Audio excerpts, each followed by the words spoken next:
What's up, everybody? Welcome to VGU.TV's PlayStation podcast, The Dual Shock Show. I'm your irregular host, Tom Freeman, and I'm joined by absolutely nobody as all are busy preparing for our site's E3 coverage. A quick reminder to you all, Sony has announced that on June 10th, at its E3 press conference, that the PlayStation 4 hardware will be showcased, and our E3 Super Show will take place June 15th with Nate Gamer. So it's a one-man show, so hope it goes well. Wish me luck. Usually we have a section, what we've been playing, but now it's only me, so what have I been playing? And to disappoint you all, I've played nothing. However, I've unearthed my PlayStation 1 and 2, so there should be some fun times ahead. I'm thinking of playing through the Ratchet & Clank collection. I've recently bought myself a brand new PlayStation 2 controller, which should be coming in the post, with the Django Unchained, because damn, I love that film.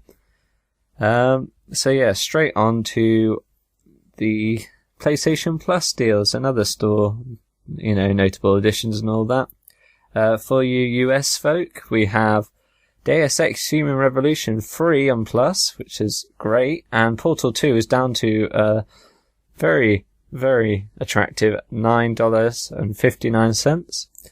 Other notable additions and deals on the store is Remember Me is for $59.99, and Earth Defense Force Insect Armageddon's $19.99, with Limbo for the Vita being available for $14.99. If you're a listener from the EU, on PlayStation Plus we have Rayman Origins for free, and that's the Vita version. And for notable additions, we have Limbo for $9.99, Remember Me for $47.99, and Strength of the Sword 3, $7.99. Never heard of that, but hey, I could be ignorant. This week in PlayStation, which is our news section, we'll give you any news that's relating to PlayStation, notably PlayStation 3 and now 4. Diablo 3 has been confirmed for a September 3rd release on the PlayStation 3, so get ready to click with your controller. In other news, Konami has announced that washed-up 24-star Kiefer Sutherland will be the new voice of Snake in Metal Gear Solid 5 Phantom Pain. Very disappointing personally, because I think David Hayter has been a great Snake, and the Japanese voice actor didn't change, so not sure what happened there. Capcom is teasing a big surprise for next week at E3, but since this is Capcom, who really cares? Unless it's a new Ghosts and Goblins game, then it will be worth it. But hey, personally, I want a new Dragon's Dogma, because that game was brilliant. Telltale Games, the developer of the wildly successful Walking Dead game, has been releasing short Vine videos depicting characters for a new game, and it looks a hell of a lot like The Walking Dead, so this will probably be the Season 2.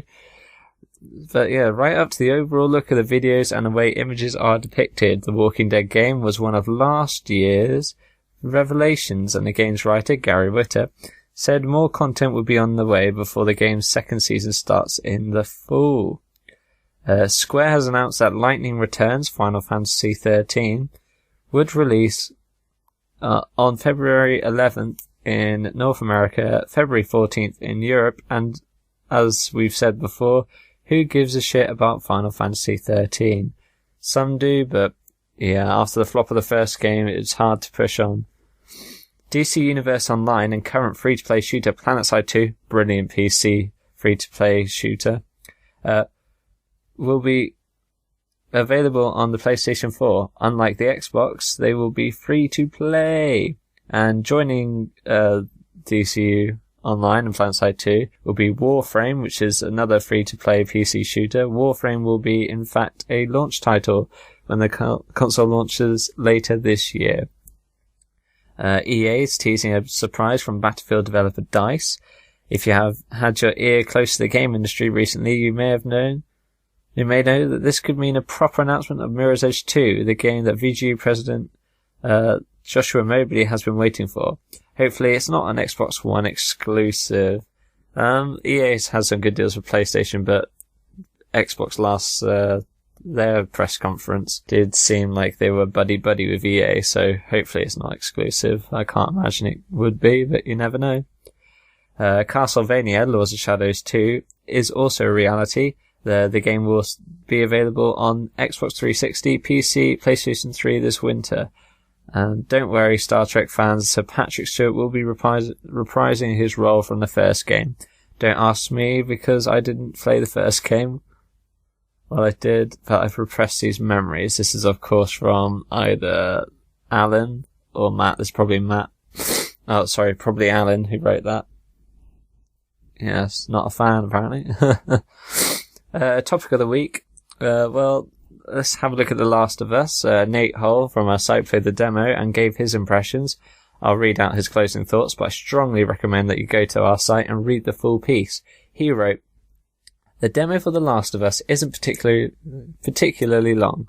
It can be completed in roughly 15 to 20 minutes if you take the time to explore, but it still manages to convey the sort of tone that Naughty Dog is going for with the full game.